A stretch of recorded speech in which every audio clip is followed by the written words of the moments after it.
ser comprovados pela repetição, porque são singulares, são únicos. Então, existem muitas coisas reais que escapam ao critério da verificação pelo método científico. E isso é só útil para coisas mensuráveis. Então ninguém jamais viu 3 metros de amor ou 2 quilos de justiça, mas podemos dizer que isso seria uma verdadeira estultícia negar a realidade dessas coisas. Insistir em que Deus seja provado pelo método científico vai equivaler a insistir em que se use um telefone para medir a radioatividade. Então, simplesmente não foi feito para isso o telefone. Então, quais são as evidências a favor de Deus?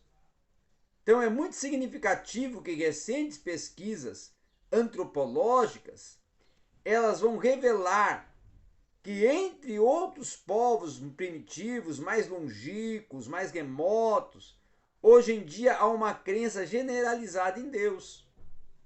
Mesmo até os considerados povos não alcançados pela escritura, pela notícia, pelo conhecimento de Deus. Então, que na história, quer na lenda mais antiga, de todos os povos ao redor do universo e do mundo, em um conceito original, eles todos vão defender que há e que existe um Criador.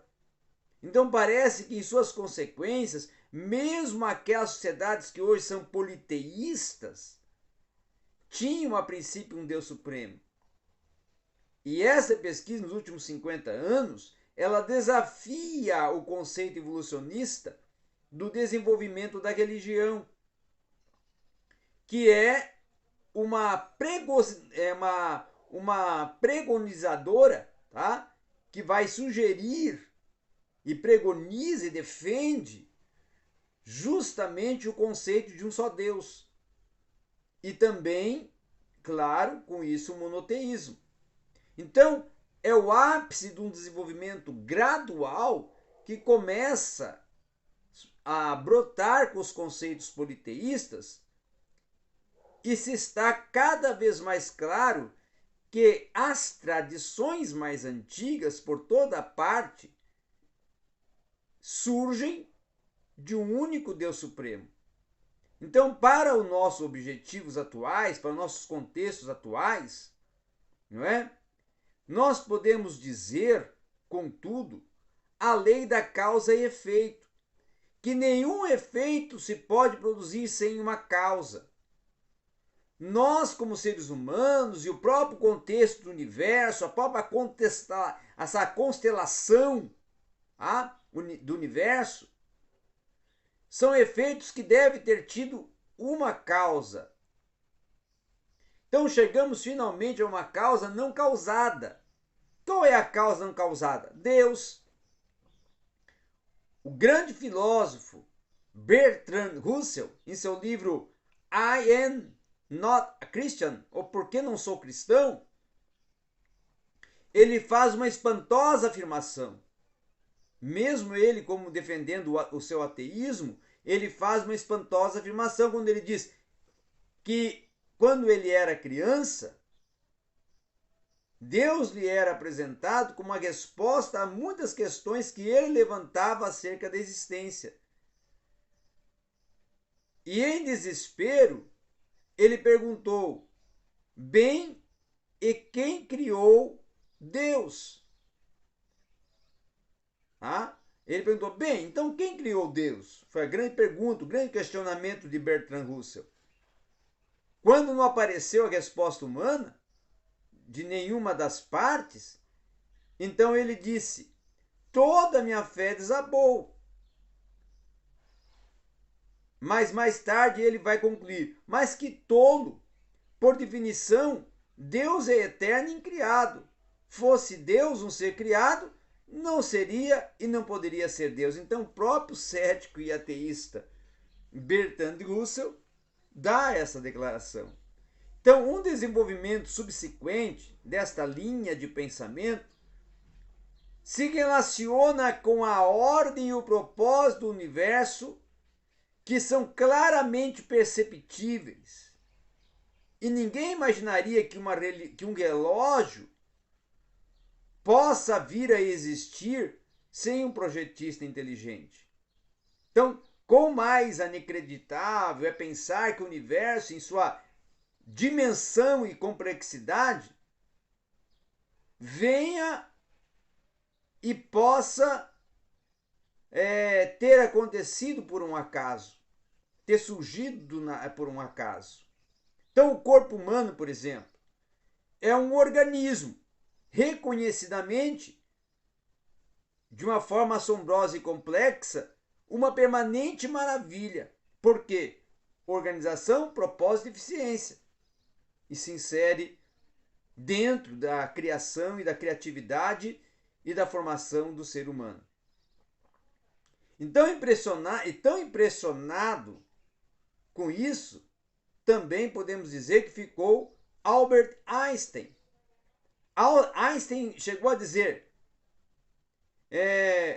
que um dos maiores, ele chegou a declarar assim, ó, a minha religião consiste numa humilde admiração do espírito superior ilimitável, que revela nos pequeninos detalhes que somos capazes de perceber, com as nossas mentes frágeis e débeis, esta convicção profunda e emocional da presença de uma força inteligente, superior, que é revelada pelo universo incompreensível, uma forma à minha ideia de Deus. Já as evidências desse propósito são abundantes. É improvável, por exemplo, que um macaco, numa tipografia, pudesse compor a oração aos moços, né, de Rui Barbosa. A oração aos moços de Rui Barbosa. Por quê? Porque se encontrássemos ali um exemplar desse discurso, nós vamos concluir que uma mente inteligente era a única explicação possível para a sua impressão e composição. Da mesma forma, é inacreditável que a água, por exemplo, com todas as suas propriedades, tivesse simplesmente aparecido. Bernard Rahn, que vai citar Henderson, ele enumera algumas dessas propriedades da água, dizendo que a água tem um calor específico muito elevado. E isso significa que as reações químicas no interior do corpo humano são conservadas em razoável estabilidade. Então, se a água tivesse um calor específico baixo, nós ferveríamos com uma menor atividade.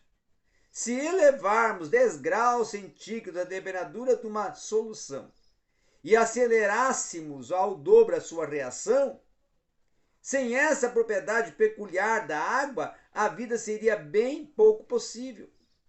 Então, o oceano é um termostato do mundo.